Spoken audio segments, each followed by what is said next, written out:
Matt, you were talking about defensive line in terms of where Florida State can go in the portal. A couple of Nebraska kids that are worth keeping an eye on. Michael, I know that you're wanting to tag in and talk about that as well. Go ahead. When you go to the defensive line, there's a lot of Nebraska guys in, a lot of then obviously that you're going to look at Florida State for first because they're going to want to follow their guy.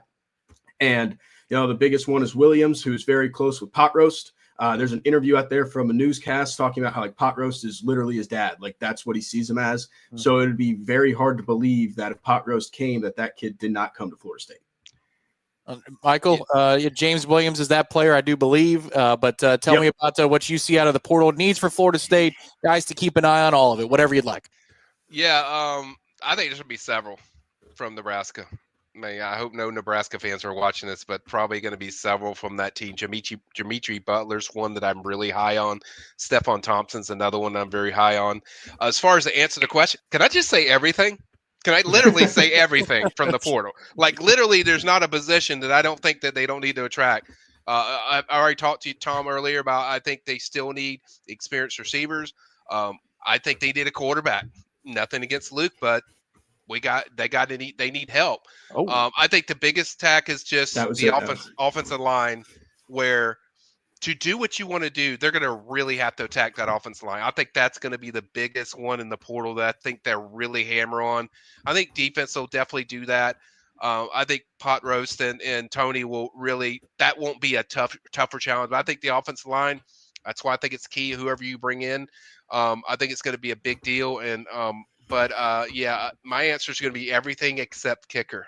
Yeah, I think you've got kicker. You got the number one kicker in the country, Jake Weinberg, back.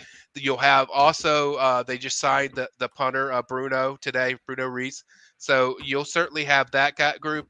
Outside of that, guys, outside of maybe a long snapper that you probably don't have to go to the portal and get. I'm looking at every position, Tom. Every single position. I feel like linebacker, defensive end, defensive line, receivers. You even need. I mean, Usman's good too, but I think you still need at least one running back from the portal as well. So that room just needs to get. You keep working it. So overall, my answer is everything, but I think I kind of pointed out a few places I would go. The Battle's End's presence, I get it's going to change next year with the congressional settlement, and the collectives may still be involved. I don't think it's going to be as cut and dry as Director Alford does, where it's it's just the NFL salary cap and there's nothing else needed. I don't think it's going to be that clean, but it's going to be very different. It's fair to say. Yes. So this last go around before the settlement goes through in April, Michael, just what do you think about the Battle's End and what they were able to do today? Because anytime I see flips, and anytime I see flips for a team that didn't come off a good season, I think what gives behind the scenes. So what do you have to say about that part of it? Shout out Ingram. Ingram, if you're listening, you guys were phenomenal. You did a great job all year. That's a difficult situation. I think Ingram had a tweet that was really good that I liked. They had a tough year. I mean, it isn't just tough on the football coaches and the football program. It's tough on the Battle's End, and I think they did a phenomenal job. And I think it's going to soar now because now you're adding exciting coaches. Now we need to see what they do at wide receiver. We need to do what they do at offensive line coach, and then whatever other changes they do. But that ignites people when you feel like your money is going something really fruitful. And I think people see that, and I think today is kind of a really good example of that. And I know it'll never stop it because it's like every time they lose a recruit, it's like FSU's broken, they don't have any money, or Battle's End doesn't have any money. It's like that's never the case, guys. They're competitive. Dynasty things. Wondering about Jesse Harold, a.k.a. LaJesse Harold as well, depending upon where you look in recruiting services with his name. But this is the defensive end / edge rusher that decommitted from LSU. Right. What's the latest there? Michael first, then Matt. No, I think they want to get it done. I think FSU will push to get it done because they don't want, as I pointed out last night, Michigan is a team that could get involved, and I don't think they want to go that route where you wait till February.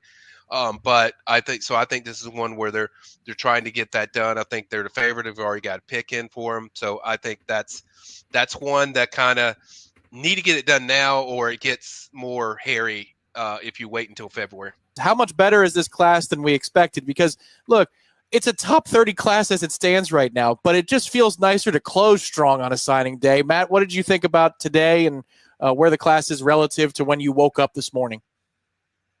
I said multiple times this class was dead. multiple times. I think on like every video I went on that we talked about it. So yeah, the 10 times better than we thought it was going to be. At one point, we thought there was possibility of 5 kids being in the class. So it's been from when the staff got fired up until now, it's been a huge transition, and it's been a huge win for Florida State. I saw Chad and Wilt Fong and all them guys talking about it on the On3 Live. Florida State needed the season to end. That is what they needed to get momentum, because it's hard to get momentum when you're losing. You could say all these positive stuff to a kid and think it's going well, but then you lose, and you lose a lot of it. So now that you don't have that, it's all positive. We just got this guy. Look how good this coach is. This guy coached for a natty.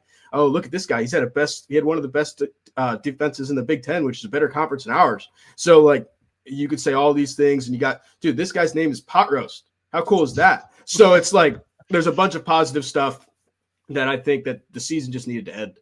Yeah, Michael, your thoughts when you woke up this morning versus where we are now? What do you think? Yeah, I think anybody that covers recruiting, especially me that have done it for a while, there's no way you're not pretty surprised about what happened. Me and Matt talked about it, week by week and day by day, and it was like we were thinking like, okay, how many can they realistically sign in this class? And it was like sometimes it would go to single digits, and it's like now what they have like 17 kids they've signed or something like close to that.